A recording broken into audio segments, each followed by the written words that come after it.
4대강 사업 이후 하천모래 품귀 현상이 빚어지고 있는 영남 지역은 요즘 바닷모래 유통이 크게 늘고 있습니다.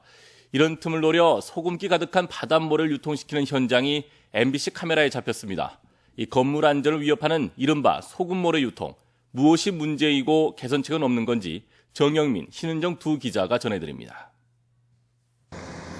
지난달 22일 밤 경남 마산항. 덤프트럭 수십 대가 바닷모래를 실어 나릅니다. 염분 세척을 하지 않은 이른바 소금모래입니다. 인근의 또 다른 업체. 이른 새벽부터 소금기 가득한 바닷모래를 반출하고 있습니다. 염분 세척에 필요한 폐수시설도 가동하지 않은 채 불법 영업을 하고 있는 겁니다. 반출된 모래의 염분 농도를 측정해봤더니 기준치의 최고 10배 이상 높게 나왔습니다. 하천 모래가 품귀 현상을 빚다 보니 절반도 안 되는 가격에 바닷모래가 유통되고 이마저도 없어서 못 팔 정도입니다. 기준치가 상당히 높게 나왔습니다. 그랬어요. 그래서 그 부분에 대해서 해명을 좀 듣고 싶어서 저희가 온 거예요. 답변 못하겠습니다.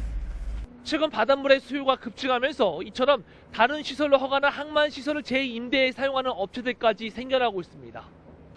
이 업체는 10년 동안 영업신고도 하지 않고 바닷모래를 공급해왔는데 염분 초과는 물론 염분 세척 과정에서 방류한 폐수 농도가 기준치의 무려 500배를 초과한 것으로 확인됐습니다. 그 전부터도 이거 하셨잖아요. 옛날에는 했어요. 옛날에. 좀 봐주시오.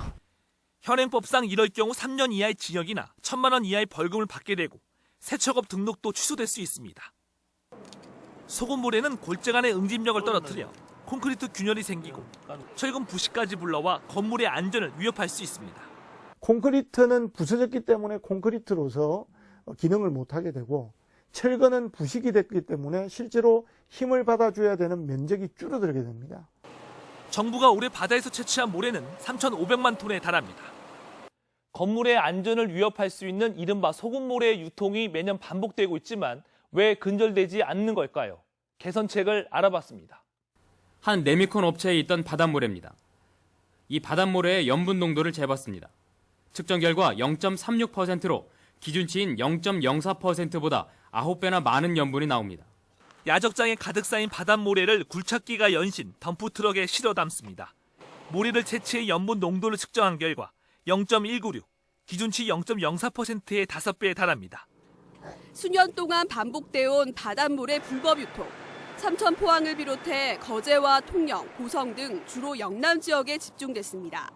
하지만 단속 권한이 있는 관할 지자체들은 불법 사실을 알고도 봐주거나 아태로 그까지 부과를 안 했지. 근데 신고가 이제 들어왔으니까 굳이 그까지 할 필요가 있는가 싶어서 그렇습니다. 단속을 나가더라도 단속 장비가 없어 업주 말만 믿고 허탕치기가 일쑤입니다.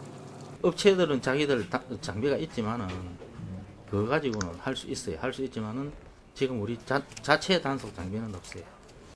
정부 차원의 합동 점검도 분기별 한 번이 전부입니다.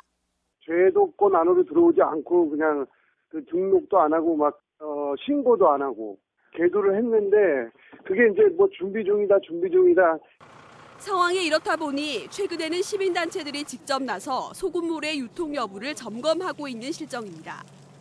제대로 검사 안 한 것에 대한 행정의 책임이 굉장히 큰 거고 이 책임에 대한 부분들은 당연히 물어야 된다고 봅니다. 따라서 무등록이나 미신고 업체들은 바닷모래를 공급받지 못하도록 법 개정을 통해서라도 관리 감독을 강화해야 합니다. 또 해양수산부 산하 각 지방 해양항만청에서도 세척과 폐수시설을 갖춘 업체들에게만 항만시설을 임대해 주도록 하는 등의 제도 보완도 시급합니다. MBC 뉴스 신은정입니다.